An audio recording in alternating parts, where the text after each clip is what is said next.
The woman's voice cut across the community center lobby like a slap. "I'm sorry, but we're at capacity. You'll have to leave." She did not sound sorry. She sounded like someone who had been waiting all evening for an excuse to feel powerful, and had finally found one in the 78-year-old man standing before her in a cardigan with a patched elbow and orthopedic shoes that had seen better decades. Virgil Okonkwo did not move. His hands, weathered and scarred across the knuckles in ways that suggested stories no one had ever asked to hear, remained still at his sides. Behind him, 3 women in matching purple sweaters walked past and entered the bingo hall without so much as a glance from the woman blocking his path. The capacity, it seemed, was selective. If you're watching this story unfold from somewhere in the world right now, we would love to know where you're joining us from. Drop a comment below with your city or country. And if you have ever witnessed someone being dismissed because of how they looked, only to discover that appearances can be the greatest liars of all, consider subscribing to this channel, because the story you are about to hear is one you will not forget. Now let us continue with what happened next in that community center lobby. The woman's name was Brenda Cathcart, and she had run the Thursday night bingo for 11 years with the iron grip of someone who believed that organizing numbered balls and laminated cards was a sacred calling.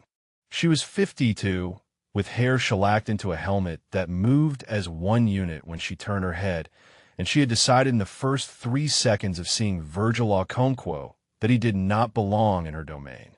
"Sir," she said again, louder now, ensuring that the regulars filtering past could hear her performance. "We have a capacity limit. Fire code. I'm sure you understand." Virgil's voice, when it came, was so quiet that Brenda had to lean forward slightly to catch it. "My wife and I used to come every Thursday," he said. "For 50 years. I was hoping to sit in her chair one more time." Something flickered across Brenda's face. Not sympathy, calculation. She recognized an angle when she heard one, and she was not about to let some sob story override her authority. "Well," she said, drawing out the word like taffy, "I am very sorry for your loss, but this is not a memorial service. We have rules. We have standards." And frankly, she let her eyes travel down his frame with theatrical slowness. "We have a certain atmosphere to maintain." The regulars who had paused to watch exchanged glances. Some looked uncomfortable. Others wore the expression of people who had found unexpected entertainment and were settling in to enjoy it. A man near the refreshment table pulled out his phone and angled it toward the confrontation with the casual cruelty of someone who had learned that other people's humiliation could be converted into content. Virgil did not flinch. He did not raise his voice. He simply stood there, absorbing the insult with a stillness that seemed almost unnatural for a man his age. His posture, despite the worn clothing, despite the orthopedic shoes, despite everything about him that Brenda had deemed insufficient, was remarkably straight. Not rigid, not defensive, just straight, in the way of someone for whom standing at attention had once been as natural as breathing. There was something else, too.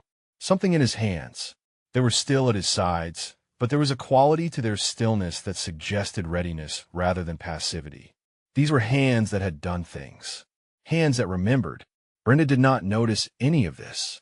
What she noticed was that her audience was growing, and that meant her authority needed to be demonstrated more forcefully. "Look," she said, dropping any pretense of politeness, "I do not know where you wandered in from, but this is a private event for community members. Regulars. People who belong here." And with all due respect, she said the words in a way that made clear she had none. "You're not giving off a belonging energy right now.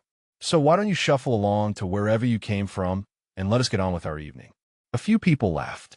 Nervous laughter, mostly the kind that covers discomfort with complicity.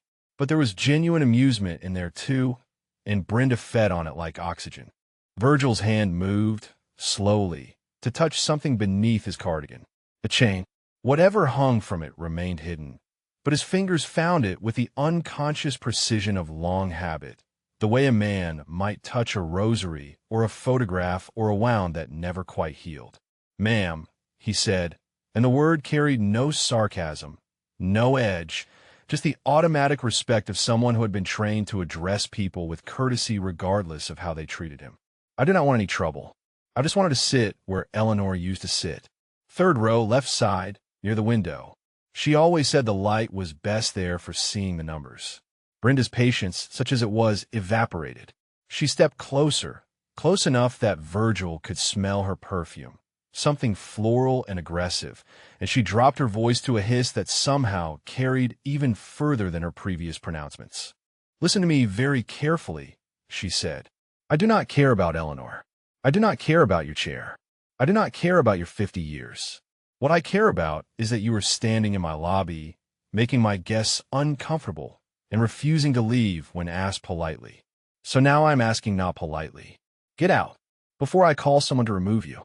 Virgil looked at her, his eyes, deep brown and carrying decades of things he had never spoken aloud, met hers without anger, without pleading, without anything she could use against him. He simply looked at her the way a man looks at a rainstorm he knows he cannot stop, but also knows will eventually pass.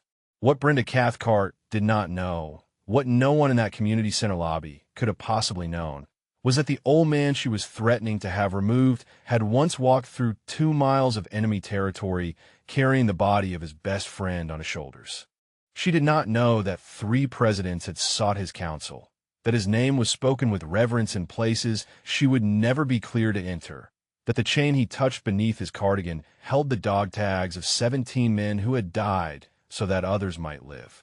She did not know any of this, but in exactly 45 minutes she would. And when she did, Brenda Cathcart would fall to her knees in that same lobby and beg his forgiveness with tears streaming down her face. But for now, all anyone saw was an old man in a patched cardigan being told he did not belong, and a teenage girl in a volunteer shirt who had frozen mid-step near the refreshment table. Her name tag read Amara. Her hands had begun to tremble, and the old man that Brenda Cathcart was trying to throw out of bingo night was her grandfather. Virgil's fingers found the photograph in his shirt pocket without conscious thought. He did not remove it. He did not need to. He had memorized every crease, every faded corner, every detail of Eleanor's face smiling up at him from that USO dance in San Diego, 1969. She had been wearing a yellow dress. He had been wearing a uniform he would never put on again after that night, carrying medals he would never display, fresh from a jungle that would never fully release him. She had asked him to dance, not the other way around. Virgil Okonkwo, who had just walked out of hell with 47 men who would not have survived without him, who had carried his best friend's body through 2 miles of enemy territory, who had been awarded the Medal of Honor in a classified ceremony he was forbidden to discuss, had been too shy to approach a woman at a dance. Eleanor had laughed when he told her that, years later. "The most decorated soldier I ever met," she had said, "and you were scared of a girl in a yellow dress." "Not scared," he had replied. Awed. She had saved him. That was the simple truth of it. The nightmares had followed him home from Vietnam like stowaways, hiding in the dark corners of every room, waiting for sleep to find him so they could remind him of everything he had failed to prevent. For months after his return, Virgil had not slept more than 2 hours at a time. He had flinched at car backfires. He had swept rooms with his eyes before entering them, calculating exits, identifying threats, never fully present in a world that no longer required him to kill to survive. Eleanor had not asked him to explain. She had not demanded stories or details or justifications. She had simply held him when he woke up screaming, her hand on his chest, her voice in his ear, counting his heartbeats back to normal. "I am here," she would whisper. "You are home. You are safe. I am here." 50 years. 50 years of Thursday bingo nights, of morning coffee on the porch, of arguments about nothing and everything, of watching their son Raymond grow from a baby who fit in the crook of Virgil's arm to a man who saved lives in operating rooms with the same steady hands his father had once used to save lives in jungles. 50 years of Eleanor knowing exactly who he was and loving him anyway. And then, 2 years ago, she was gone. The aneurysm had been sudden. Virgil had come home from his morning walk to find her on the kitchen floor, already cold, her hand reaching toward the phone she had never managed to pick up. The doctors said she had not suffered. The doctors said it had been instant. The doctor said a lot of things that were probably meant to be comforting but landed like artillery shells in the hollow space where Virgil's heart used to be. He had stopped answering Raymond's calls after the funeral, not because he was angry, not because he blamed anyone. He simply could not find the words to explain that without Eleanor, he did not know how to be anyone's father. He did not know how to be anyone's anything. The version of himself that had learned to live in the world, to laugh, to hope, to believe that the weight he carried could be shared, that version had been buried alongside his wife in Plot 117 of Greenwood Memorial Cemetery. What remained was the version that existed before her, the silent one, the one who moved through darkness and counted the names of the dead. The cardigan Brenda Cathcart had mocked was the last thing Eleanor had knitted for him. She had given it to him on his 70th birthday, 8 years ago, her fingers already showing the arthritis that would eventually make knitting impossible. The elbow had torn 2 years ago, and Virgil had patched it himself with thread that did not quite match because he could not bear to throw it away and could not afford to have it professionally repaired on his fixed income. He touched the patch now, feeling the slight ridge of uneven stitches beneath his fingertips. Eleanor would have laughed at his repair job. She would have called him hopeless and taken it back to fix properly. She would have been here, beside him, and Brenda Cathcart would not have dared speak to them the way she was speaking to him now. But Eleanor was not here, and Virgil had learned, in the 2 years since her death, that the world treated solitary old men very differently than it treated couples. Couples were respectable. Couples belonged. A man alone, especially an old man whose grief had made him careless about matching his socks and remembering to comb his hair. That man was invisible at best and suspicious at worst. He had stopped attending bingo nights after Eleanor died. He had stopped attending everything. The VFW Post, where he had never been comfortable anyway. The Sunday dinners at Raymond's house. The birthday parties for Amara, his granddaughter, who had inherited Eleanor's eyes and her stubborn insistence on hope. Amara, the only one who had refused to let him disappear completely. She had started showing up at his door 6 months ago, ignoring his protests, bringing him groceries he had not asked for and company he did not know how to accept. She never pushed. She never demanded explanations. She just sat with him on the porch and talked about school, about her friends, about the documentaries she was making for her media class. She had Eleanor's gift for presence, for making silence feel like communion rather than absence. Virgil had never told her about Vietnam. He had never shown her the box in his closet, the one that held medals he had not looked at in decades, citations that praised actions he still woke up regretting, dog tags that carried the weight of 17 names he whispered to himself every morning like a prayer. He had wanted to protect her from that weight, from the knowledge that her grandfather had done things that could not be undone, had seen things that could not be unseen, had survived things that better men had not. But now she was here, standing 20 feet away with a volunteer name tag on her chest, and her grandmother's eyes wide with recognition and something that looked like fear. She was here, watching a woman humiliate the man who had taught her to ride a bike and helped her with her science projects, and never, not once, told her about the nightmares that still came for him in the dark. Virgil looked at his granddaughter across the lobby. He saw the conflict on her face, the war between loyalty and self-preservation, between the desire to defend him and the social cost of claiming connection to a man who was being treated like refuse.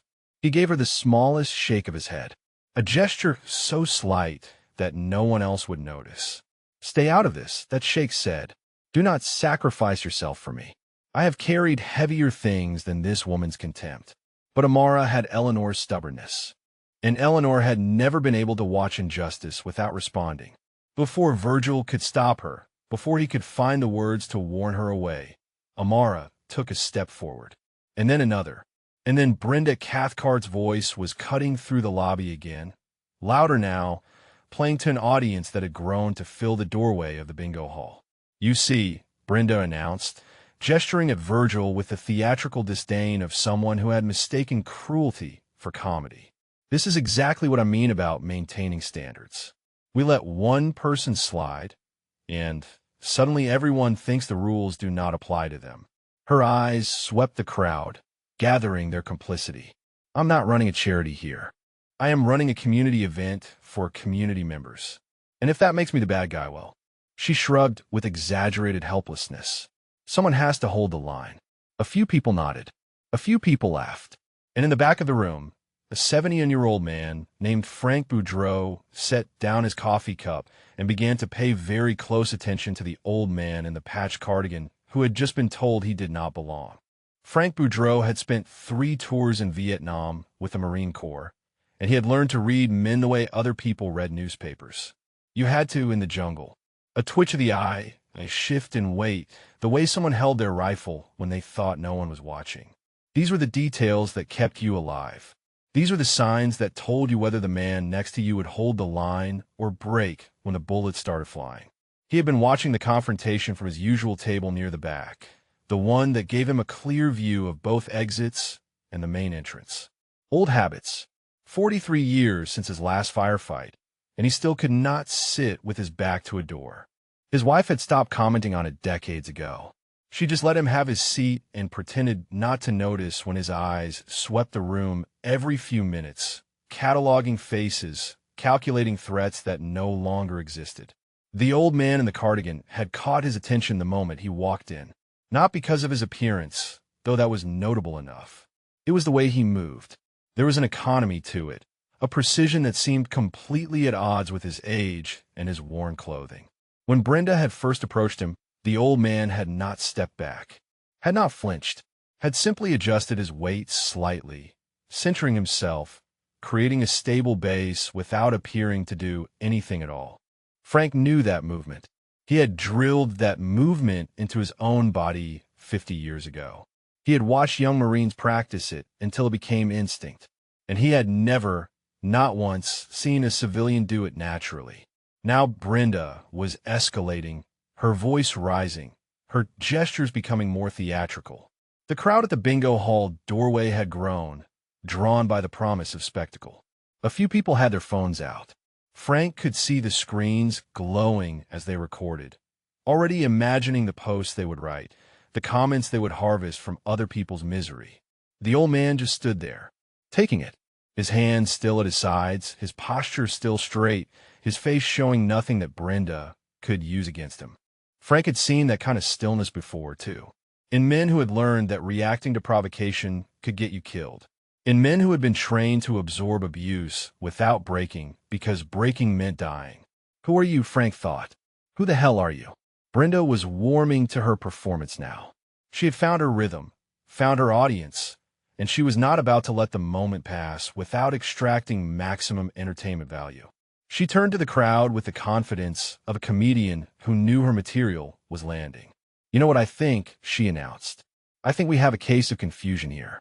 I think this gentleman, she loaded the word with sarcasm, wandered in from somewhere and got a little turn around. Maybe there's a shelter down the street having their own bingo night. She paused for laughter. A few people obliged. Maybe you should try there. Frank's jaw tightened. He had spent 20 years after Vietnam working with homeless veterans, trying to help men who had given everything for their country and received nothing in return. He had seen too many of them treated exactly like this. Dismissed, mocked, erased. He started to rise from his chair, but something stopped him.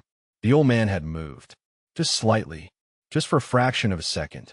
Brenda had reached toward him, probably intending to guide him toward the door with the kind of condescending touch that people used on children and the elderly, and the old man's hand had come up in response. It was not a defensive gesture. It was not aggressive. It was something else entirely. A deflection pattern, smooth and automatic and utterly unconscious. The kind of movement that had been drilled so deeply into muscle memory that it happened without thought, without intention, without any awareness at all. Frank's coffee cup clattered against the saucer as his hand began to shake. He had seen that exact movement before. Not in person, in a training film. At Fort Bragg, during a joint exercise with Army Special Forces in 1982. The film had been classified, shown only to senior NCOs, as an example of what elite training could produce. It showed a single Green Beret instructor demonstrating close-quarters combat techniques, that Frank had never seen before or since. The instructor's name had been redacted from the film, but his call sign had not.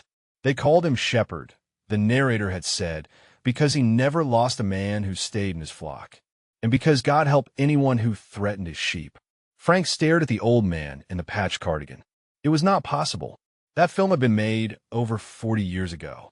The man in it had been young, powerful, moving with a lethal grace that seemed almost supernatural.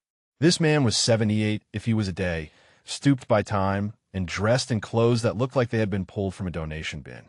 But that movement, that single, unconscious, perfect movement. Frank reached for his phone with trembling fingers. Across the lobby, Amara had made her decision. She could not watch this anymore.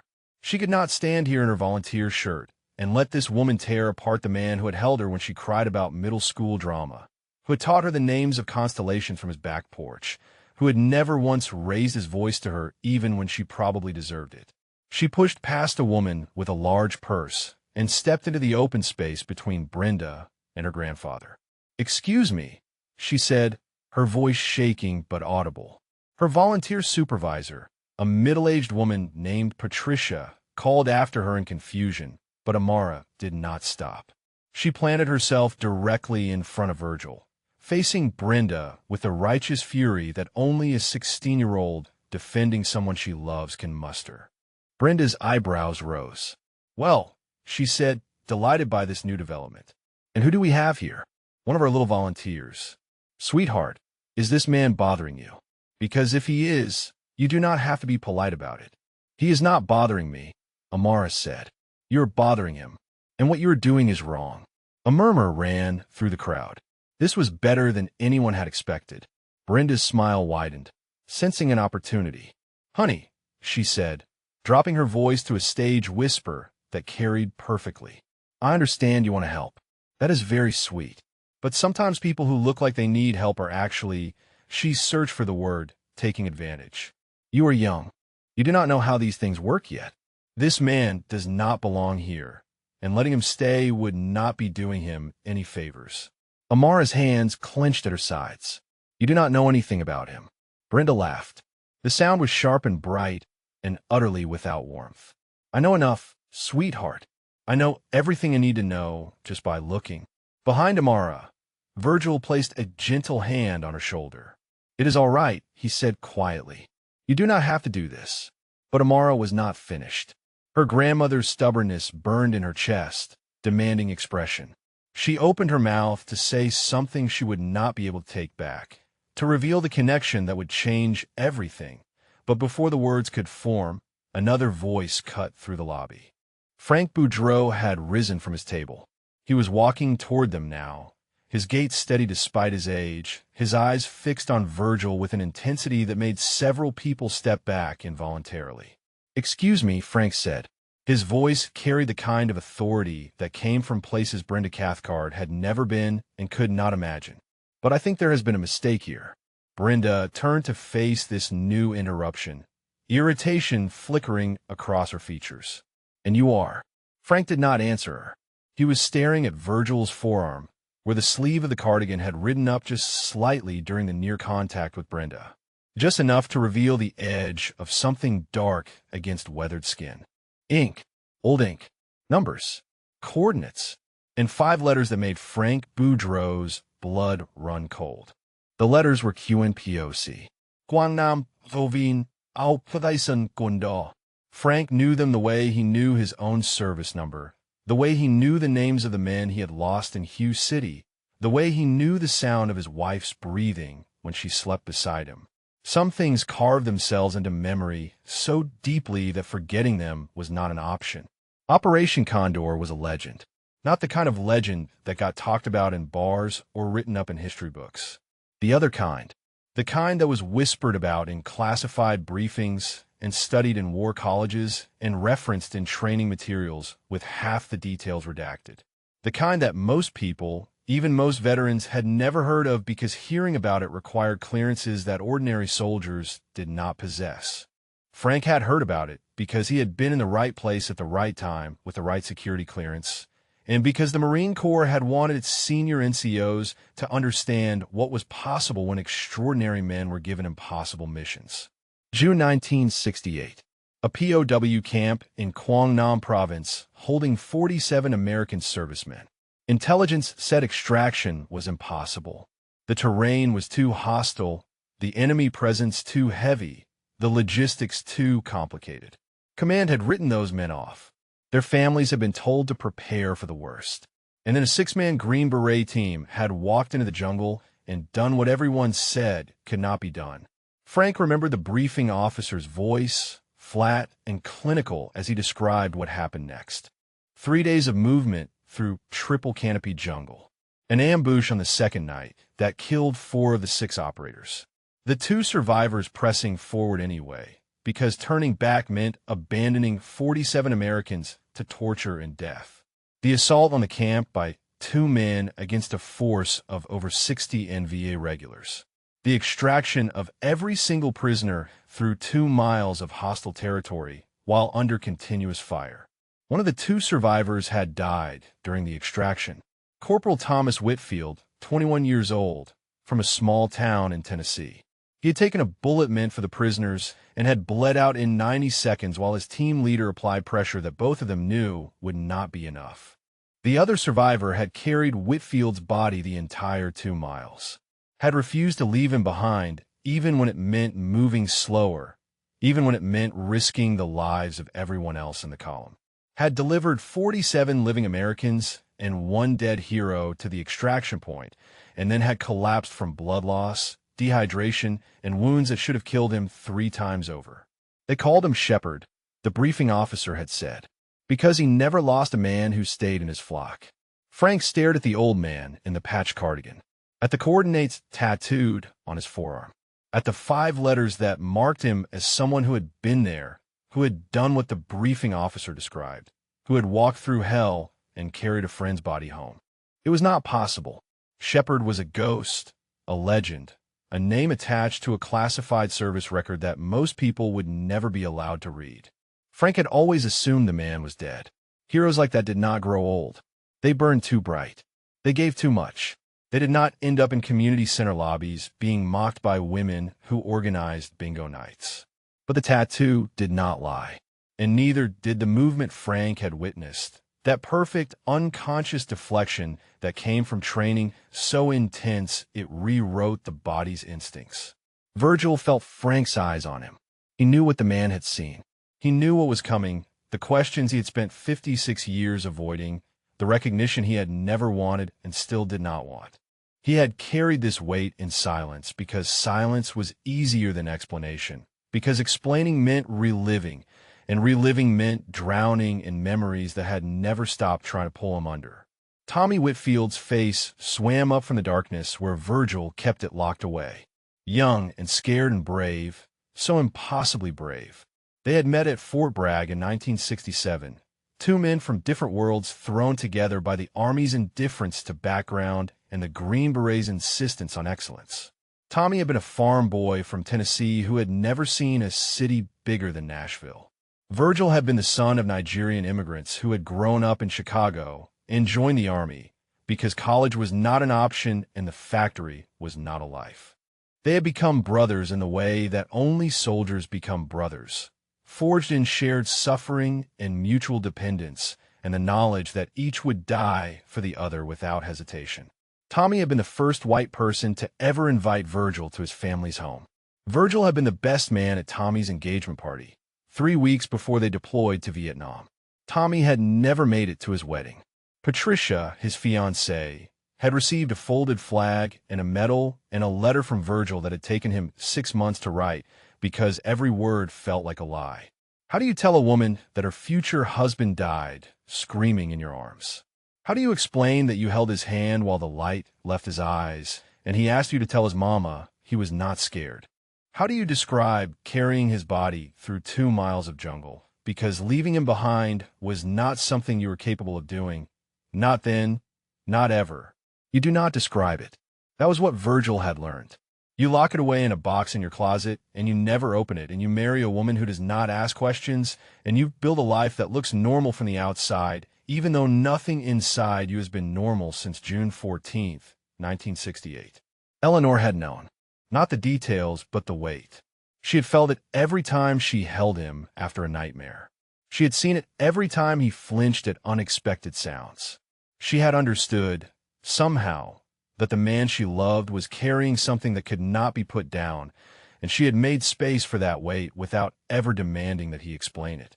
Now Eleanor was gone, and the weight was still there, and a stranger was staring at him, with recognition dawning in his eyes, about to tear open wounds that Virgil had spent a lifetime learning to ignore.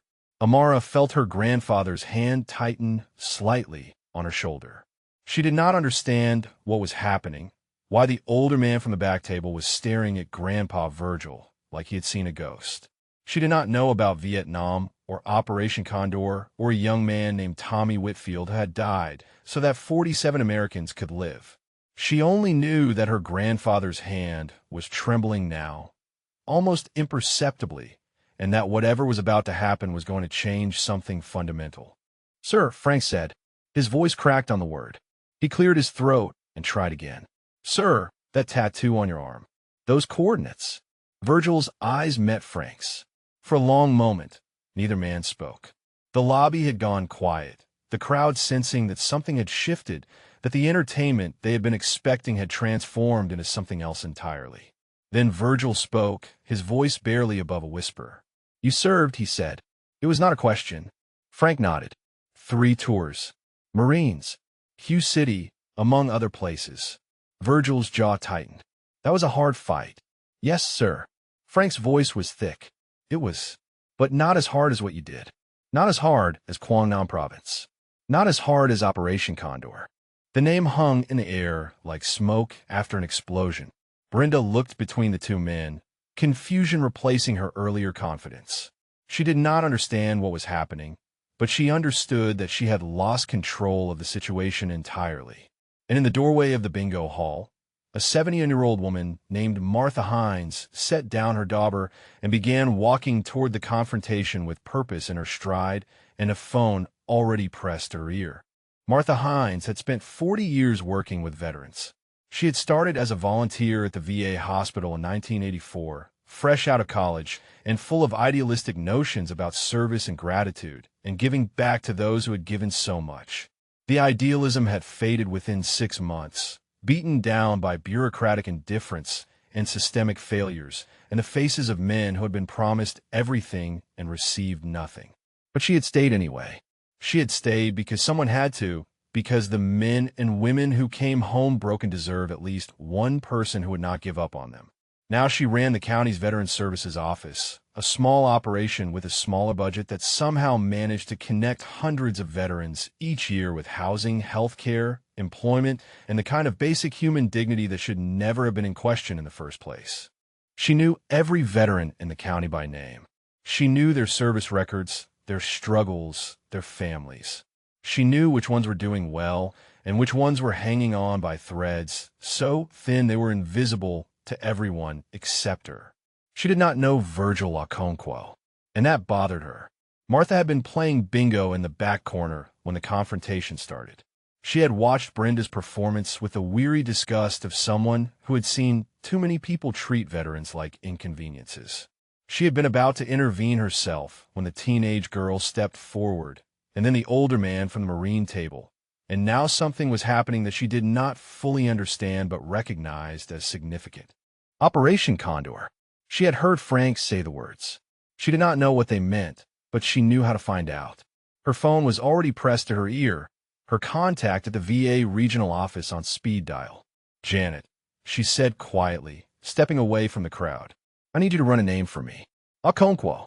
Oscar, Kilo, Oscar, November, Kilo, Whiskey, Oscar. First name Virgil. Victor, India, Romeo, Golf, India, Lima. And I need it fast." Back in the lobby, Brenda had recovered enough of her composure to attempt a counterattack. She did not understand what Operation Condor was or why it mattered, but she understood that her authority was being challenged, and that was something she could not tolerate. "Excuse me," she said, her voice sharp enough to cut through the tension that had settled over the room. "I do not know what kind of game this is, but we have an event to run here. Whatever military reunion you two are having, you can have it somewhere else." She turned to Virgil, her lip curling. "Preferably far away from my community center." Frank's head snapped toward her. The look in his eyes made her take an involuntary step backward. "Ma'am," he said, and the word carried none of the respect it was supposed to convey. "I served 3 tours in Vietnam. I watched friends die in places you cannot pronounce for reasons you will never understand. And I'm telling you right now that you need to stop talking." Brenda's mouth opened, closed, open again. No one had ever spoken to her like that in her own domain. She looked around for support, for allies, for someone who would validate her position. The faces that looked back at her were uncertain. The crowd that had been laughing at her jokes 5 minutes ago was now watching her the way people watch a car accident, waiting to see how bad the damage would be. "Gerald," she called out. "Gerald, where are you? Get over here and remove these people." Gerald, the community center manager, had been edging toward the back exit since the moment Frank stood up. He was 34 years old and had taken this job because it was supposed to be easy, because managing a community center was supposed to involve scheduling conflicts and maintenance requests and the occasional noise complaint, not whatever this was turning into. He froze when Brenda called his name, caught between his fear of her and his instinct that intervening right now would be a catastrophic mistake. "Ma'am," Frank said again, ignoring Brenda entirely and addressing Virgil. His voice had softened, become almost reverent. "I study what you did. At Fort Bragg, they showed us training films. They taught us about the rescue, about the 47 men you brought home." He paused, his throat working. "They told us about Corporal Whitfield, about how you carried him out." Virgil's hand moved to the chain beneath his cardigan. His fingers found the dog tags there, worn smooth by decades of contact. 17 sets of tags on that chain. 17 names he recited every morning when he woke and every night before he slept. Tommy's tags were in the center, closest to his heart. "You do not need to do this," Virgil said quietly. "It was a long time ago." "With respect, sir," Frank replied. "It was not that long ago for the families of the men you saved. It was not that long ago for the men themselves, the ones who were still alive." He took a breath. "And it was not that long ago for Tommy Whitfield's mother, who got to bury her son because you refused to leave him behind." Amara felt the tremor run through her grandfather's body. She did not understand everything that was being said, but she understood enough. "Grandpa," she whispered. "What are they talking about? What did you do?" Virgil looked down at his granddaughter. Eleanor's eyes looked back at him, full of confusion and concern and a love that he had done nothing to deserve. He had wanted to protect her from this. He had wanted to protect everyone from this. The weight was his to carry, not theirs. But the weight was getting heavier, and he was getting tired. And maybe, just maybe, Eleanor had been right all along. Maybe carrying it alone was not strength. Maybe it was just another kind of surrender. Before he could respond, Martha Hines appeared at his elbow. Her face had gone pale, her phone still clutched in her hand. Her contact at the VA had come through faster than expected, and what she had learned had made her legs unsteady beneath her. "Mr. Okonkwo," she said softly. Her voice was barely above a whisper, but it carried in the silence that had fallen over the lobby. "Sir, I just got off the phone with the VA regional office. They pulled your file." Virgil's jaw tightened. He knew what was in that file. He knew what Martha had just learned. He had spent 56 years hoping that no one would ever look, that the records would stay buried in whatever classified archive they had been locked away in, that he could live and die as just another old man in a patch cardigan without anyone ever knowing the truth. "Sir," Martha continued, her voice cracking, "you are a Medal of Honor recipient." Her eyes were wet now. Distinguished Service Cross. 3 silver stars. 2 bronze stars with valor. 3 Purple Hearts. She stopped, unable to continue. The lobby had gone absolutely silent. Even Brenda had stopped talking. Somewhere in the back, someone's phone hit the floor with a clatter that sounded like thunder in the stillness. And in the doorway of the community center, a car had just pulled up. A man in surgical scrubs was stepping out, still wearing his hospital ID badge, his face tight with an emotion that was equal parts fear and hope. Raymond Okonkwo had finally found his father. Raymond Okonkwo had been in the middle of a consultation when his phone buzzed with a text from a number he did not recognize. The message was brief. Your father is at the Millbrook Community Center. You should come now. There was no signature, no explanation, no context, just an address and an imperative. He had excused himself from the patient's room without finishing his sentence. He had walked past the nurse's station without stopping to explain.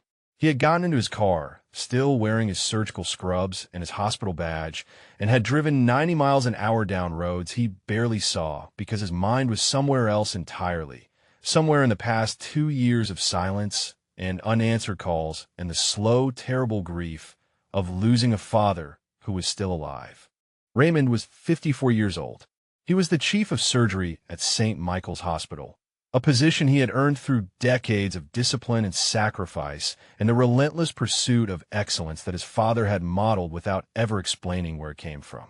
He had grown up knowing that his father was different, quieter than other fathers, more watchful, more precise in his movements, more careful in his words. He had known about the nightmares, had heard his father screaming in the dark when he was young, had watched his mother hold his father through terrors that were never named or explained. He had not known about Vietnam. Not really. His father had never spoken of it. There were no photographs on the walls, no medals in display cases, no stories shared at family gatherings. Virgil Okonkwo had simply been a man who worked at the post office, who coached Little League, who helped his son with homework and taught him to drive and walked him down the aisle at his wedding. A quiet man, an ordinary man, a man who had somehow raised an extraordinary son without ever revealing that he himself was extraordinary beyond anything Raymond could have imagined. Raymond had learned the truth 6 months ago. After 2 years of unanswered calls, of letters returned unopened, of visits to an empty house where the mail piled up and the lawn grew wild, he had finally done what he should have done from the beginning. He had hired a private investigator. An investigator had found things. Military records that should have been sealed, commendations that should have been classified, a service history that read like fiction but was documented in official government files that bore his father's name and photograph. Medal of Honor. The words had not made sense at first.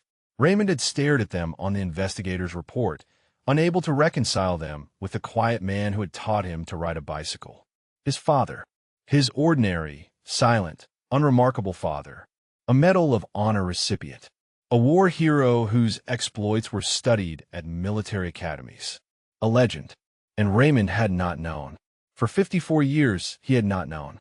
The anger had come first, hot and irrational and directed at everyone, at his father for keeping secrets, at his mother for protecting them, at himself for never asking the questions that might have unlocked the truth. How could you not tell me? He had wanted to scream. How could you carry this alone for so long? But the anger had faded, replaced by something worse. Understanding. Raymond was a surgeon. He had held dying patients in his hands.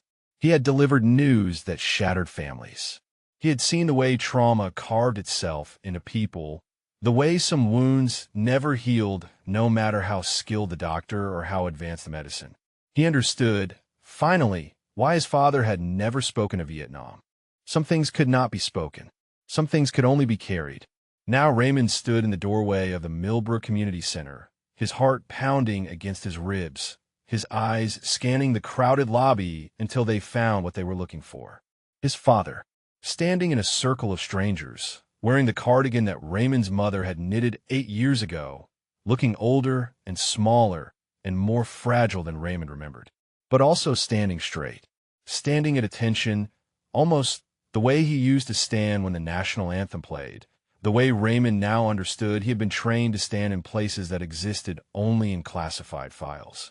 Amara saw him first. "Dad," she called out, and the word cut through the silence like a bell.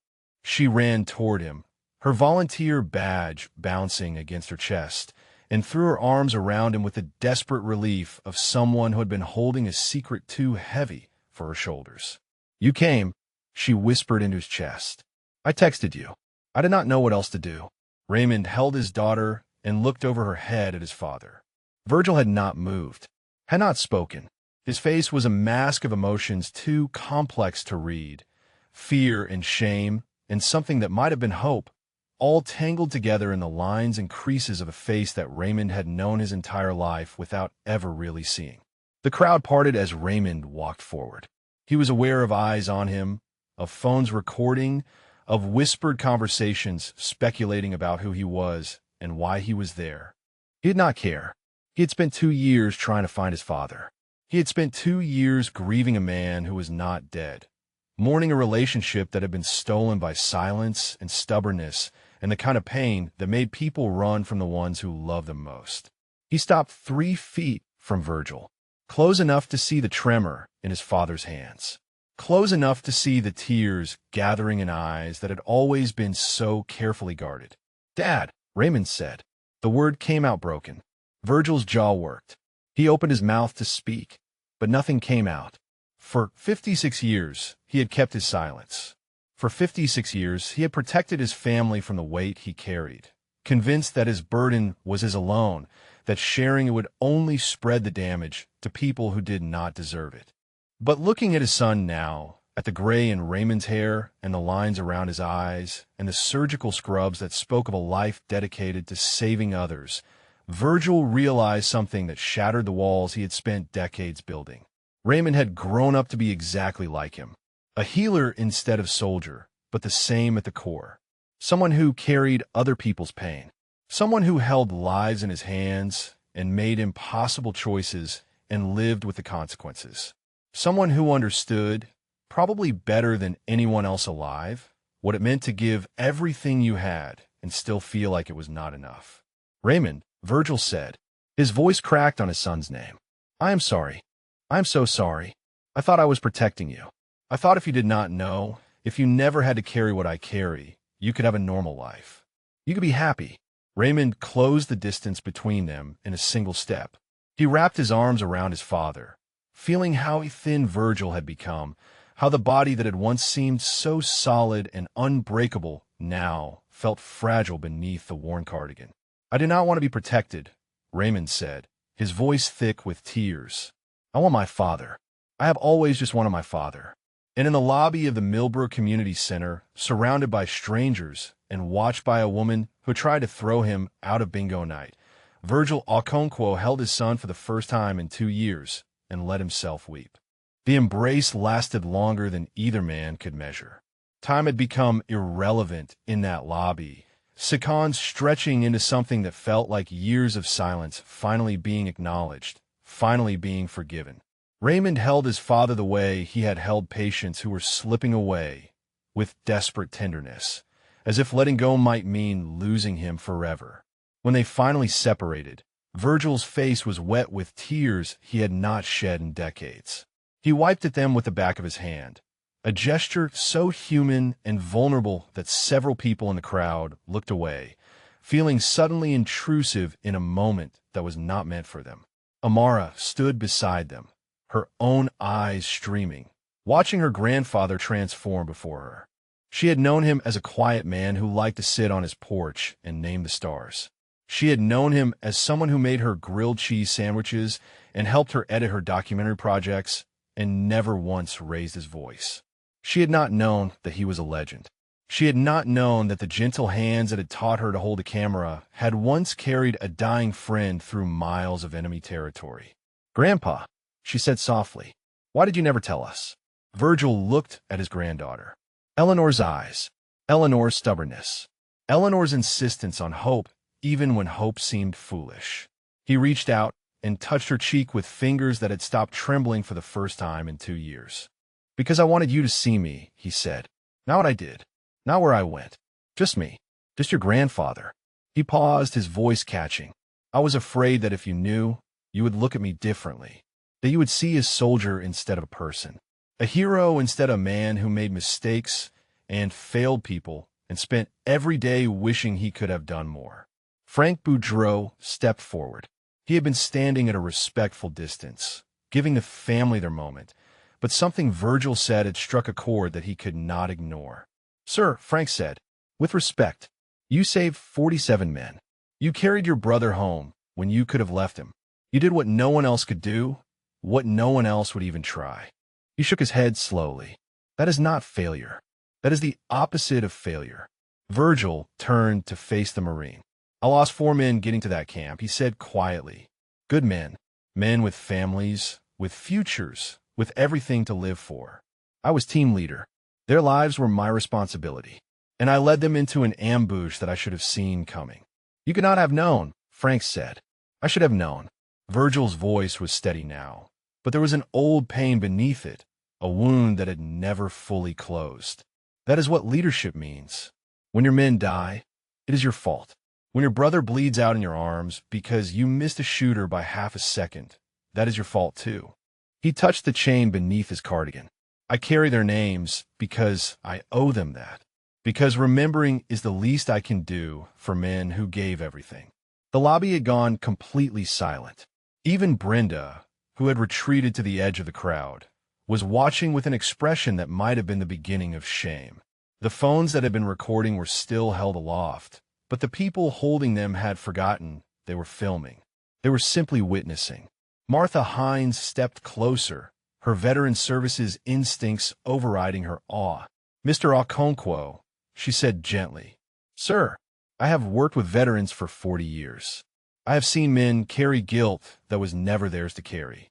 I have watched them punish themselves for things that were beyond their control. She paused, choosing her words carefully. The men who died on your mission, they knew the risks. They volunteered for that operation knowing they might not come back. That was their choice, their sacrifice. You honor them by remembering, but you do not have to destroy yourself to prove that you cared. Virgil was quiet for a long moment. Then he reached beneath his cardigan and pulled out the chain that hung around his neck. 17 sets of dog tags clinked softly against each other as they caught the light. Each one was worn smooth from decades of contact with his skin. Each one represented a name he whispered every morning and every night. This one, he said, holding up a tag that was more worn than the others, darker with age and something that might have been old blood worked into the grooves of the stamped letters. This is Tommy, Corporal Thomas Whitfield. He was 21 years old. He had a girl back home named Patricia. He was going to marry her when we got back. They had a whole life planned out. Kids, a farm, everything.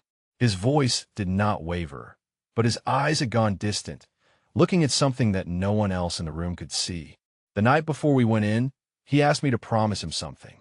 He said if anything happened to him, he wanted me to tell his mama that he was not scared. He said she worried about him being scared. Virgil's jaw tightened. He was scared. We all were. But when the moment came, when that RPG came through the window and I heard him shout my name, he did not hesitate. He pushed me down and took the hit that was meant for me. He saved my life, and it cost him his. Raymond put a hand on his father's shoulder. Dad, he said softly, you do not have to do this. Yes, Virgil said. I do. He looked around the lobby, at the faces watching him, at the cameras recording, at the woman who had tried to throw him out and the strangers who had witnessed his humiliation. I have been silent for 56 years. I have carried this alone because I thought that was what strength looked like. But Eleanor always said I was wrong about that. She said carrying alone was not strength. It was just another kind of giving up. He looked at Raymond, at Amara, at the family he had pushed away because he thought his pain would contaminate them. She was right, he said. Your mother was right. And I wasted 2 years hiding from you when I should have been letting you help me carry this. Amara threw her arms around her grandfather. She did not say anything. She did not need to. She just held him, this old man with his worn cardigan and his 17 sets of dog tags and his 56 years of silence finally breaking open. And across the lobby, Brenda Cathcart quietly removed her name badge and slipped it into her pocket. Her hands were shaking. Her face had gone pale. She had spent 11 years building her little kingdom of bingo nights and capacity limits and carefully maintained atmospheres. And in the space of 45 minutes, she had watched it all crumble into something unrecognizable. She had tried to throw out a Medal of Honor recipient. She had mocked a man who had saved 47 American lives. She had demanded that a legend leave her presence because his cardigan had a patch on the elbow. And now the whole world was going to know. Frank Boudreau had made a phone call 20 minutes ago, while Virgil was still embracing his son. He had stepped outside to the parking lot, his hands shaking so badly he could barely press the numbers, and he called the one person he knew would understand the magnitude of what was happening in that community center lobby. Harrison Webb was 74 years old, retired Army, and the commander of the local VFW post. He had served 2 tours in Vietnam and another in the Gulf, and he had spent the last 30 years of his life trying to ensure that veterans in his community were treated with the dignity they deserved. Frank's call had reached him in the middle of dinner with his wife, and he had left his plate untouched on the table the moment he heard the name. "Shepard," Frank had said. "Harrison, I am looking at Shepard. He is here. He is alive." And some woman to try to throw him out of a bingo hall. Harrison had not asked questions. He had simply hung up, grabbed his VFW cap from the hook by the door, and started making calls of his own. Now, 15 minutes later, the doors of the Millbrook Community Center opened again. Harrison Webb walked in first, wearing his formal VFW blazer with its rows of service ribbons, his posture ramrod straight despite his age. Behind him came 3 other veterans, all in similar attire, all wearing expressions of barely contained emotion. The crowd parted instinctively. There was something about these men, something in the way they moved and held themselves, that commanded respect without asking for it. They walked through the lobby like an honor guard, their eyes fixed on the old man in the patched cardigan who stood with his arm around his granddaughter. Harrison stopped 10 feet from Virgil and snapped to attention. The movement was crisp, precise, the product of decades of muscle memory. The 3 men behind him did the same, their heels clicking against the linoleum floor in perfect unison. The sound echoed through the silent lobby like a gunshot. "Sergeant Major Okonkwo," Harrison said. His voice carried the formal cadence of military address, but there was a tremor beneath it that spoke of something deeper than protocol.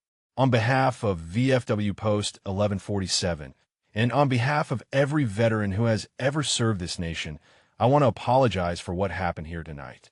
Virgil shook his head slowly. "You do not need to apologize," he said. "You did not do anything wrong." "Sir," Harrison replied, and the word was heavy with respect. "When one of us is disrespected, all of us are disrespected. What happened to you tonight was a failure of our community, and it will not stand." He paused, his jaw tightening. "I have made some calls. The mayor's office, the governor's office, the regional VA director. By tomorrow morning, everyone who needs to know about this will know." Virgil's expression shifted, something like alarm flickering across his features. "Harrison," he said quietly, "I did not come here for recognition. I did not come here for attention. I just wanted to sit in my wife's chair and remember her." "I know," Harrison said. His voice softened. "I know that, sir. But with respect, this is not about what you wanted. This is about what is right." He gestured around the lobby, at the phones still recording, at the faces watching with tears streaming down their cheeks. These people have witnessed something tonight. They have seen how this country treats its heroes when no one is watching, and they deserve to see how this country should treat them. Frank stepped forward to stand beside Harrison. "Sir," he said to Virgil, "I studied your mission at Fort Bragg. Every Special Forces candidate studies Operation Condor. They teach us about the impossible extraction, about the 47 men you brought home, about Corporal Whitfield's sacrifice." He paused, his voice catching. "But they never told us what happened to Shepard afterward. They never told us you were still alive, still here, still carrying the weight of what you did." "Because I asked them not to," Virgil said quietly. "After the classified ceremony, after the medals were presented, I asked them to seal everything. I did not want to be found. I did not want to be remembered as Shepard. I just wanted to be Virgil, a husband, a father, an ordinary man." Martha Hines spoke up from where she stood at the edge of the group. "Mr. Okonkwo," she said gently, "you may have wanted to be ordinary, but ordinary men do not do what you did. Ordinary men do not carry 17 sets of dog tags for 56 years. Ordinary men do not visit their brothers' graves every morning and recite their names every night." She shook her head. "You were never ordinary, sir. You just pretended to be, because the weight of being extraordinary was too much to bear alone." Virgil was quiet for a long moment. His hand found Eleanor's photograph in his shirt pocket, the edges worn soft from decades of touch. She had known. Eleanor had always known that he was not ordinary, that the quiet man she married was carrying something vast and terrible and heroic beneath his silence. And she had loved him anyway. She had loved him not despite the weight, but because of it, because she understood that the same thing that made him capable of walking through hell to save 47 strangers was the same thing that made him capable of loving her completely. Raymond stood beside his father, watching the VFW commander and the other veterans with an expression of dawning understanding. This was his father's world, a world he had never been allowed to enter, a world of sacrifice and brotherhood and debts that could never be fully repaid. He was seeing Virgil through new eyes now, seeing not just the quiet man who had raised him, but the legend who had chosen to set aside his legend in order to be present for his family. "Dad," Raymond said softly. "Mom knew, did she not? About all of it?" Virgil nodded slowly. "She knew. Not the details, but the weight. She felt it every time I woke up screaming. She carried it with me, even when I would not let her see what she was carrying." He paused, his voice dropping to barely a whisper. "That is why I fell apart when she died. She was the only one who knew me, the real me. And when she was gone, I did not know how to exist without her." Amara tightened her grip on her grandfather's arm. "You have us now," she said fiercely. "You have Dad. You have me. You do not have to carry it alone anymore." Virgil looked at his granddaughter, at the determination in Eleanor's eyes staring back at him from a face that was young and hopeful and refusing to let him disappear again. Then he looked at his son, at the gray in Raymond's hair and the lines around his eyes and the love that had survived 2 years of silence and rejection. Then he looked at Harrison Webb and Frank Boudreau and the other veterans who had come to stand witness. Men he did not know, men who knew him only through stories and training films and the legends that had grown up around a mission that was supposed to stay classified forever. He thought about Eleanor, about her voice in the darkness, counting his heartbeats back to normal, about her insistence that carrying alone was not strength, about her final words, whispered from a hospital bed that she never should have been in, asking him to promise that he would keep living. Not just surviving, she had said, living. He had broken that promise for 2 years. He had hidden and withdrawn and let the silence swallow him whole. But standing here now, surrounded by family and strangers and brothers he had never met, Virgil Okonkwo felt something shift inside his chest, something that felt like the first breath after drowning. Brenda Cathcart had pressed herself against the wall near the emergency exit, hoping that if she stayed still enough, quiet enough, she might somehow become invisible. The name badge she had removed was still clutched in her sweating palm, the pin digging into her skin. She had spent 11 years building her reputation as the woman who ran Thursday Bingo, the woman who maintained standards, the woman who decided who belonged and who did not. In 45 minutes, that reputation had been incinerated. She watched the VFW veterans standing at attention before the old man she had tried to eject. She watched his son holding him, his granddaughter clinging to his arm, strangers weeping openly at the edges of the crowd. She watched the phones recording everything, capturing her humiliation from a dozen different angles, preserving it forever in the digital amber of the internet. Her career was over. She knew that with the cold certainty of someone watching a car accident unfold in slow motion. The videos would spread. The story would grow. By morning, she would be the woman who tried to throw a Medal of Honor recipient out of bingo night. By next week, she would be unemployable. By next month, she would be a cautionary tale, a punchline, a symbol of everything wrong with how America treated its veterans. She deserved it. The thought arrived unbidden, unwelcome, impossible to ignore. She had looked at Virgil Okonkwo and seen only what she wanted to see. A nuisance, an inconvenience, a threat to the carefully curated atmosphere she had spent years constructing. She had not seen a person. She had not seen a veteran. She had not seen a man grieving his wife and seeking comfort in the place where they had spent 50 years of Thursday nights together. She had seen a problem to be removed, and she had removed it with theatrical cruelty designed to entertain her regulars. The shame hit her like a physical blow. Her knees buckled, and she caught herself against the wall, her breath coming in short gasps. This was not who she was supposed to be. This was not the person she had imagined herself becoming when she took over Thursday Bingo 11 years ago, full of ideas about community and connection and bringing people together. When had she become this? When had maintaining standards become more important than treating people with basic dignity? When had her little kingdom of numbered balls and laminated cards become something worth defending at the cost of her own humanity? She did not have answers. She only had the weight of what she had done pressing down on her chest like a stone. Across the lobby, Harrison Webb was speaking again. His voice carried the authority of command, but also something gentler, something that spoke of brotherhood and shared sacrifice.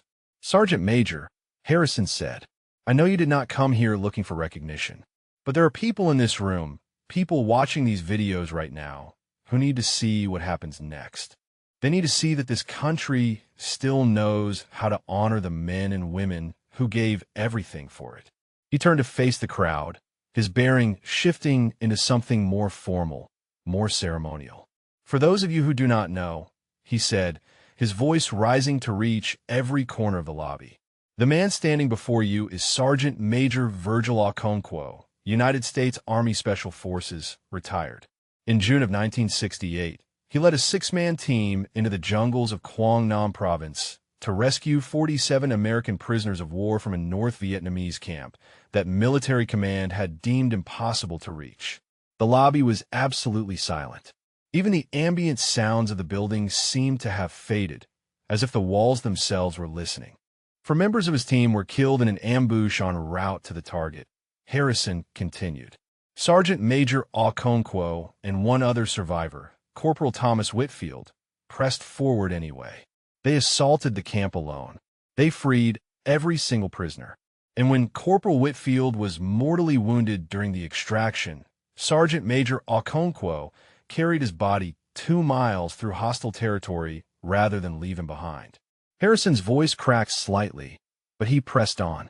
For his actions that day, Sergeant Major Okonkwo was awarded the Medal of Honor, the Distinguished Service Cross, and 3 Silver Stars.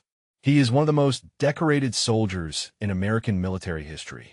His mission is studied at every Special Forces training facility in the country. His call sign, Shepherd, is spoken with reverence by every operator who has ever worn the Green Beret. He turned back to Virgil, and when he spoke again, his voice was barely above a whisper that somehow carried further than his earlier pronouncements. And tonight, this man came to a community center to sit in his late wife's chair and play bingo. And he was told he did not belong. The silence that followed was deafening. Someone in the crowd was sobbing openly.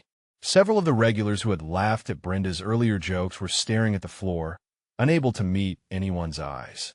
Frank Boudreau stepped forward and snapped a salute. The movement was crisp, precise, the product of decades of muscle memory. The other VFW members followed suit, their hands rising to their brows in perfect unison. Then something remarkable happened. A man in the crowd, middle-aged, wearing a faded army t-shirt beneath a flannel jacket, stepped forward and saluted. Then another. Then a woman with close-cropped gray hair and a posture that spoke of years in uniform. One by one, veterans emerged from the crowd, from the bingo hall doorway, from the edges of the lobby where they had been watching in silence. They stepped forward and they saluted, honoring a brother they had never met, but whose story they now carried. Virgil stood surrounded by his family, watching the salutes multiply, watching strangers pay tribute to a past he had spent 56 years trying to forget. Tears streamed down his face, but he did not wipe them away. He stood straight, his shoulders back, his chin lifted, and he returned the salute with a precision that belied his age and his worn clothing. For a long moment, no one moved. No one spoke. The lobby of the Millbrook Community Center had become something sacred, a space where honor and recognition flowed like water into cracks that had been dry for decades. Then Amara tugged gently at her grandfather's sleeve. "Grandpa," she whispered. "Look." She was pointing toward the bingo hall doorway, where a chair had appeared. 3rd row, left side, near the window. Eleanor's chair. Someone had carried it out of the hall, and placed it in the lobby, in the center of the crowd, in the middle of all those saluting veterans and weeping strangers. And on the seat, placed with obvious care, was a single bingo dauber and a fresh card, waiting for a player who had finally come home. Virgil walked toward the chair slowly, each step carrying the weight of 50 years. The crowd parted before him like water, people stepping back with a reverence that felt almost physical. Raymond walked on one side of him, Amara on the other, and behind them came Harrison Webb and Frank Boudreau and the other veterans who had come to bear witness. The chair was exactly as Eleanor had always described it. Third row, left side, near the window. The light was different now, evening instead of afternoon. But Virgil could imagine how the sun would slant through that window on a Thursday afternoon, illuminating the bingo cards and the daubers in Eleanor's hands as she marked her numbers with the careful precision she brought to everything she did. He stopped in front of the chair and reached out to touch its back. The wood was worn smooth from years of use, polished by the hands of countless players who had sat here before Eleanor claimed it as her own. She had loved this chair. She had loved this place. She had loved the simple ritual of Thursday bingo, the numbers called out in sequence, the anticipation of completion, the small joy of winning, and the good-natured disappointment of losing. She had loved him, despite everything. Because of everything. Virgil sat down. The moment his weight settled into the chair, something released in his chest. A knot that had been tied for 2 years, maybe longer, maybe since June of 1968 when he had watched Tommy die, and carried him home and learned that some wounds never heal no matter how much time passes. The knot loosened, and in its place came something that felt almost like peace. He looked at the bingo card someone had placed on his lap. The numbers stared back at him, random and meaningless and somehow perfect. Eleanor would have laughed at the symbolism. She would have said something about the universe having a sense of humor, about God working in mysterious ways, about the strange poetry of a man finding redemption in a bingo hall. Raymond knelt beside his father's chair. "Dad," he said softly, "I want you to know something. Whatever you need, whatever it takes, I am here. We are all here. You do not have to go back to that empty house. You do not have to be alone anymore." Virgil looked at his son. The boy he had taught to ride a bicycle had become a man who saved lives for a living.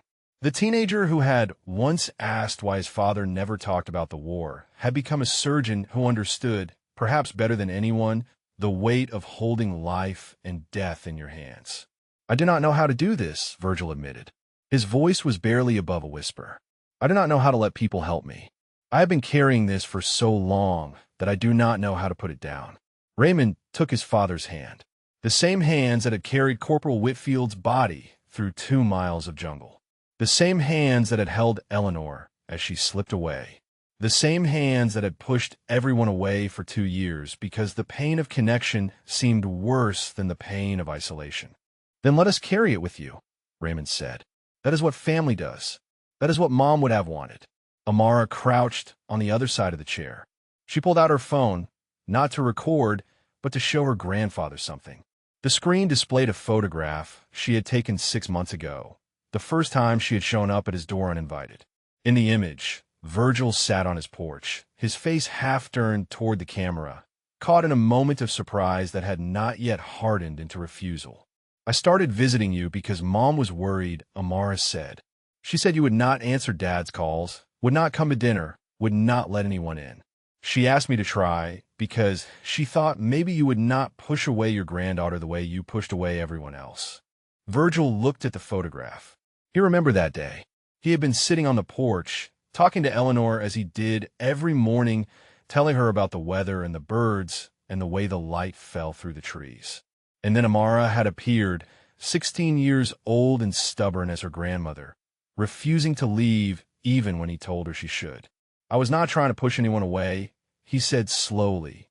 "I was trying to protect you, all of you, from this." He gestured vaguely at himself, at the worn cardigan and the orthopedic shoes and the 78 years of accumulated pain that he wore like a second skin. "I thought if I stayed away, if I kept my distance, I could spare you from having to carry what I carry." "Grandpa," Amara said firmly, "we want to carry it. That is what love means. You taught me that even if you did not realize it. Every time you helped me with my projects, every time you sat with me on the porch and showed me the constellations, every time you made me grilled cheese when I was sad about something stupid at school. You were teaching me that love means showing up even when it is hard. Especially when it is hard. Virgil's eyes filled with tears again. He had cried more tonight than he had cried in decades. More than he had allowed himself to cry since Eleanor's funeral. More than he had thought himself still capable of crying. The tears felt like release. Like surrender. Like finally admitting that the walls he had built were not protecting anyone, least of all himself. Martha Hines approached the chair, her veteran services instincts tempering her emotion with practicality. "Mr. Okonkwo," she said gently, "I know tonight has been overwhelming, but I want you to know that whatever you need going forward, my office is here to help. Housing assistance, healthcare coordination, counseling services, whatever you need." Virgil looked up at her. "What I need," he said slowly, "is to stop running. I have been running since 1968. Running from the jungle, running from the memories, running from anyone who tried to get close enough to see what I was hiding." He paused, his hand finding the dog tags beneath his cardigan. "I think I'm tired of running." Harrison Webb stepped forward. "Sir," he said, "if you would permit it, VFW Post 1147 would be honored to have you as a member. You have brothers there. Men who understand. Men who have carried their own weights and learned that carrying together is easier than carrying alone." Virgil was quiet for a long moment. Then he nodded slowly. "I would like that," he said. His voice was stronger now, steadier. "I think Eleanor would have liked that too." And in the lobby of the Millbrook Community Center, surrounded by family and strangers and brothers in arms he had never met, Virgil Okonkwo began the long process of coming home. The videos spread faster than anyone could have predicted. By midnight, the first clips had appeared on social media. Shaky phone footage of Brenda Cathcart telling a Medal of Honor recipient that he did not belong in her bingo hall. By morning, the story had been picked up by local news stations, then regional outlets, then national networks hungry for content that would generate outrage and engagement. Community Center Director humiliates Medal of Honor recipient. The headline appeared on every platform, accompanied by screenshots of Brenda's face twisted in contempt, of Virgil standing with quiet dignity, of the moment when the VFW veteran snapped to attention and the crowd began to weep. The internet had found its villain, and it was not going to let her go easily. Brenda Cathcart resigned before the Community Center Board could fire her. She submitted her letter at 6 in the morning, 3 sentences typed on plain paper, no explanation and no defense. She did not attend the emergency board meeting that afternoon, did not answer the calls from reporters seeking comment, did not leave her house for 4 days. When she finally emerged, it was to find her mailbox stuffed with letters, some expressing support, but most expressing fury at what she had done to a man who had given everything for his country. The Community Center Board issued a formal apology within 48 hours. They renamed the Thursday bingo night in Eleanor Okonkwo's honor and established a permanent reserved seat in the 3rd row, left side, near the window. They created a veterans welcome policy that guaranteed any veteran, regardless of appearance or circumstance, would be treated with dignity and respect at all community center events. Gerald, the manager who had tried to slip out the back during the confrontation, was quietly reassigned to a different facility. His replacement was a retired Army nurse named Denise Washington, who had served 2 tours in Afghanistan and had no patience for anyone who confused authority with cruelty. The governor's office called on the 2nd day. A ceremony was being planned, they said. The state wanted to formally recognize Sergeant Major Okonkwo's service, to honor him publicly in a way that had never happened because he had asked for his records to be sealed and his story to remain untold. Virgil listened to the invitation in his son's living room, where he had been staying since the night of the bingo hall, and he surprised everyone, including himself, by accepting. The ceremony took place 2 weeks later on the steps of the state capitol. The governor presented Virgil with a State Medal of Valor, a largely ceremonial honor that nonetheless carried weight in its symbolism. Representatives from the Army sent a delegation. The current commander of the Special Forces training facility at Fort Bragg flew in personally to shake the hand of the man whose mission had been taught to every Green Beret candidate for 5 decades. Virgil wore his dress uniform for the first time since 1970. Raymond had helped him find it in the back of his closet, preserved in plastic, the medals still pinned to the chest in their proper positions. The uniform was loose on his frame now, his body having surrendered muscle and mass to the years. But when he stood on those Capitol steps with the sun in his eyes and the cameras flashing, he looked every inch the legend that Harrison Webb had described. Amara filmed the entire ceremony for her documentary project. She had expanded its scope in the weeks since the bingo hall, transforming what had been a simple school assignment into something larger, something that told the story of her grandfather and the mission that had defined his life. She interviewed Frank Boudreau, Harrison Webb, Martha Hines. She tracked down 3 of the POWs her grandfather had rescued in 1968, now elderly men scattered across the country, and recorded their tearful gratitude for the soldier who had walked through hell to bring them home. One of them, a retired schoolteacher named William Chun, had flown to the Capitol ceremony at his own expense. He was 81 years old, frail and dependent on a walker, but he insisted on approaching Virgil after the official proceedings had concluded. "You do not remember me," William said, his voice trembling. "I was in that camp for 14 months. I had given up. I was ready to die. And then you came through that wall like something out of a dream, and you told us to move, to follow you, that you were taking us home." Virgil looked at the old man, searching his face for the young prisoner he had pulled from that camp 56 years ago. The features had changed, softened and lined by decades of living, but something in the eyes remained. Fear transmuted into gratitude. Despair transformed into a life fully lived. "I remember you," Virgil said quietly. "You were the one who could not walk. Your legs had been broken and healed wrong. I carried you the last half-mile." William's eyes filled with tears. "You saved my life," he said. "You gave me 56 more years. A wife, children, grandchildren, a career teaching history to young people who needed to learn that heroes are real." He reached out and gripped Virgil's hand with surprising strength. "I have thought about you every single day since that night. I have prayed for you. I have wondered what happened to the man who carried me out of hell." Virgil's throat tightened. He had spent 56 years trying to forget Operation Condor, trying to bury the memories beneath silence and distance and the ordinary routines of civilian life. He had never allowed himself to think about the men he saved, about what their lives had become, about the ripples that spread outward from that single night in the jungle. Now one of those ripples was standing before him, weeping with gratitude, telling him that his sacrifice had mattered, that the men who died had not died for nothing, that Tommy Whitfield's blood had purchased something real and lasting and good. "Thank you," Virgil managed. His voice broke on the words. "Thank you for living." William Chun pulled him into an embrace, 2 old men holding each other on the steps of the state capitol while cameras flashed and reporters shouted questions, and the world watched a moment of connection that transcended politics and headlines and the endless noise of modern life.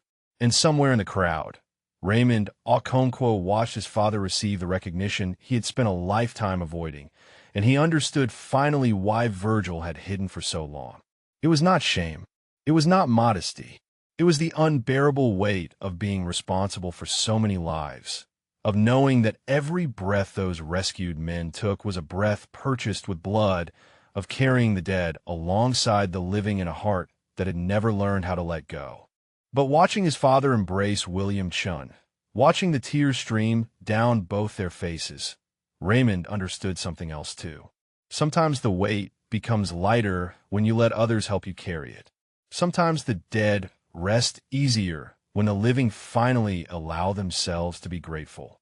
And sometimes the hardest part of surviving is not the survival itself, but learning to believe that you deserve to live when others did not. 6 months had passed since the night at the Millbrook Community Center, and Virgil Okonkwo's life had become unrecognizable in ways that still surprised him every morning when he woke.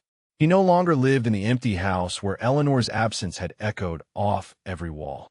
Raymond had insisted, and for once Virgil had not argued. The guest room in his son's home had become his room, filled now with photographs he had kept hidden for decades, with the medals he had finally allowed to be displayed, with a folded flag that had draped Tommy Whitfield's coffin and that Virgil had carried in his closet for 56 years. Thursday nights were sacred again. Every week, Virgil drove to the community center and sat in Eleanor's chair, third row, left side, near the window. He played bingo badly and laughed at his own losses and talked with the other regulars who had once watched Brenda try to throw him out. They knew his story now. Everyone did.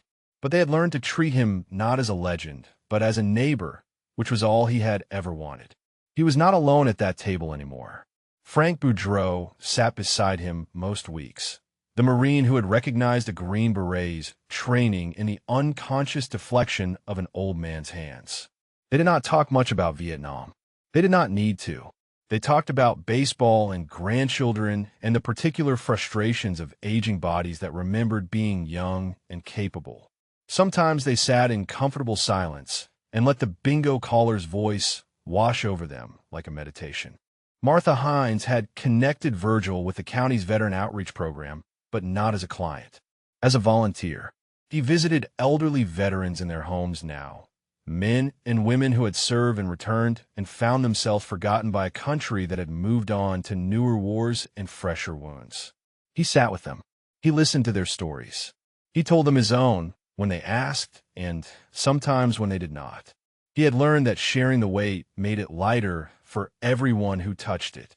The VFW Post had become a second home. Harrison Webb had sponsored his membership personally, and the other veterans had welcomed him with the easy camaraderie of men who understood each other without explanation. Virgil attended meetings, participated in fundraisers, marched in the Memorial Day parade wearing his dress uniform with the medals he had hidden for so long.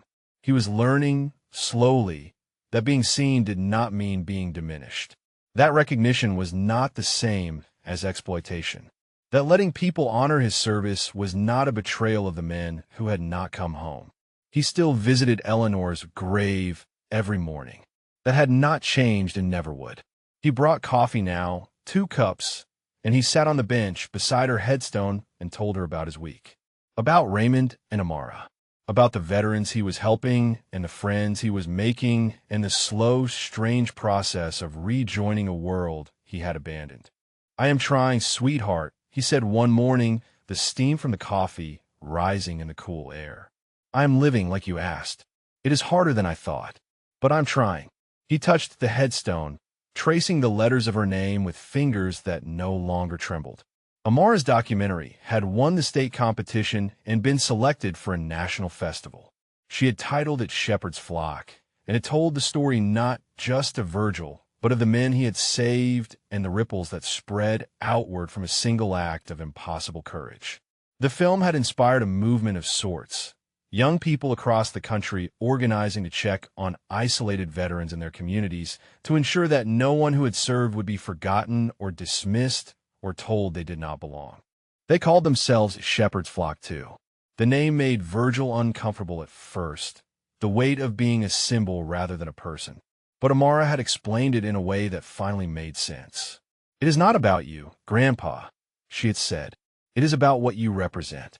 The idea that every person we pass on the street might be carrying something we cannot see. The idea that dignity costs nothing and cruelty costs everything. The idea that heroes do not always look like heroes." He had cried when she said that. He seemed to cry more easily now, the walls he had built crumbling further with each passing week. Raymond said it was healthy. Martha said it was healing. Virgil was not sure what to call it, except necessary. Patricia Whitfield had received his visit 3 months after the bingo hall incident. She was 74 now, a retired librarian living in the same Tennessee town where she and Tommy had planned to build their life together. She had never married.